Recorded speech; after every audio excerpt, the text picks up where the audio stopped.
신장은 체내 노폐물을 배출하고 체액을 일정하게 유지한다. 그러나 여러 원인으로 인해 신장 기능이 떨어지면 단백질 대사, 산물 등 노폐물이 몸속에 쌓여 요독증을 비롯한 각종 합병증을 유발할 수 있다. 이 때문에 신장질환에서 식이요법은 단순한 보조수단을 넘어 저하된 신장의 조절 기능을 일부 대신하는 핵심 치료법으로 꼽힌다.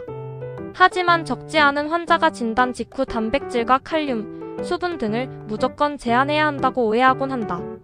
이에 내과 전문의 이주경 원장주내과 의원과 함께 질환의 병기에 따른 올바른 단백질 및 수분 조절 기준을 살펴보고 신장질환 환자의 안전하고 균형 잡힌 맞춤형 식이조절 방안은 무엇인지 자세히 짚어본다. 신장 기능이 저하되면 왜 식이요법이 치료에서 중요한 역할을 하나요? 신장 기능이 저하된 환자에게 식이요법은 단순한 보조요법이 아니라 치료의 한 축입니다. 콩팥이 담당하던 노폐물 배출과 조절 기능을 음식 조절을 통해 일부 대신해야 하기 때문입니다. 신장이 손상되면 단백질 대사 후 생성되는 질소 노폐물을 충분히 배출하지 못합니다. 이때 단백질 섭취가 과도하면 요독 증상이 악화할 수 있으므로 환자의 병기에 맞는 단백질 제한이 필요합니다. 단순히 적게 먹는 것이 아니라 적정량을 맞추는 것이 핵심입니다. 신장질환 환자는 단백질을 무조건 줄여야 한다고 생각하기 쉬운데 실제 기준은 어떠한가요? 환자들이 가장 많이 오해하는 부분입니다. 단백질은 무조건 줄이는 것이 아니라 신장 기능 단계에 맞춰 적절히 조절해야 합니다. 초기 만성 콩팥병 환자는 단백질을 지나치게 제한할 필요가 없습니다. 과도한 제한은 근육량 감소나 영양 불균형을 초래할 수 있어 일반적인 권장량에 가깝게 질 좋은 단백질을 섭취하는 것이 좋습니다.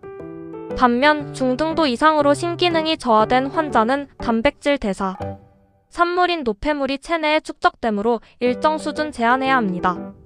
보통 체중 1kg당 하루 0.6영, 8지으로 조절하지만 환자의 건강 및 영양 상태에 따라 다릅니다. 투석 환자의 경우 투석 중 단백질 손실이 발생하므로 오히려 충분한 단백질 섭취가 필요합니다. 이처럼 병기에 따라 접근 방식이 완전히 달라집니다. 신장질환 환자에게 저염식이 중요한 이유는 무엇인가요? 신장질환 환자에게 저염식은 질환의 진행을 늦추는 중요한 치료입니다. 나트륨을 과다 섭취하면 체내 수분이 증가해 혈압이 상승하며 이는 사구체에 부담을 주어 신장 기능 저하를 가속합니다. 부종이나 심혈관 합병증의 발생 위험도 커집니다. 따라서 저염식은 혈압과 체액을 안정적으로 관리하여 신장의 부담을 줄이는 가장 기본적인 치료법입니다. 칼륨이 풍부한 과일과 채소는 모두 피해야 할까요? 칼륨이 많다고 모든 과일과 채소를 무조건 피할 필요는 없습니다. 환자의 혈중 칼륨 수치와 신장 기능 단계에 맞춰 조절하는 것이 중요합니다. 조리법을 통한 성분 조절도 가능합니다. 채소를 물에 충분히 담가두거나 데친 후 물을 버리는 방식으로 칼륨 함량을 줄일 수 있습니다. 무조건 제한하기보다는 조리법과 섭취량을 조절하여 균형 있게 섭취해야 합니다. 신장질환 환자는 수분 섭취를 늘려야 하나요? 아니면 제한해야 하나요? 수분 섭취 역시 무조건 많이 마시는 것이 아니라 환자의 상태에 따라 다르게 접근해야 합니다.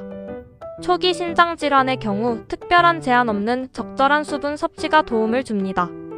하지만 신기능이 크게 저하되었거나 부종, 신부전을 동반한 환자라면 수분을 제한해야 합니다. 과도한 수분 섭취는 체액 과다를 유발해 호흡 곤란이나 심장 부담으로 이어질 수 있으므로 환자의 개별적인 상태에 맞춘 세심한 조절이 필수적입니다. 혈액투석 환자와 복막투석 환자의 식단 관리에는 어떤 차이가 있나요? 혈액투석과 복막투석은 치료 방식이 달라 식단 관리에도 차이가 존재합니다. 혈액투석 환자는 투석 간격 동안 노폐물과 수분이 축적되기 쉬워 나트륨, 수분, 칼륨인의 제한이 비교적 엄격합니다. 반면 복막투석 환자는 지속해서 노폐물이 제거되어 칼륨 제한은 상대적으로 덜하지만 투석액을 통한 단백질 손실이 크므로 단백질 보충에 더 신경을 써야 합니다. 이처럼 투석 방법에 따라 영양 관리의 초점이 다르므로 개별 맞춤 식단이 요구됩니다. 신장은 한번 손상되면 회복이 어려워 선제적인 관리가 중요하다. 출처 게티 이미지. 신장은 한번 손상되면 회복이 어려워 선제적인 관리가 중요하다. 출처 게티 이미지. 장기간 식이 조절 시 발생할 수 있는 영양 불균형을 예방하려면 어떤 점을 점검해야 하나요? 장기적인 식이 조절에서는 제한보다 균형이 더욱 중요합니다. 주기적인 체중 변화 관찰, 근육량 감소 여부, 혈액 검사상의 알부민 수치 등을 확인하여 영양 상태를 꼼꼼히 평가해야 합니다.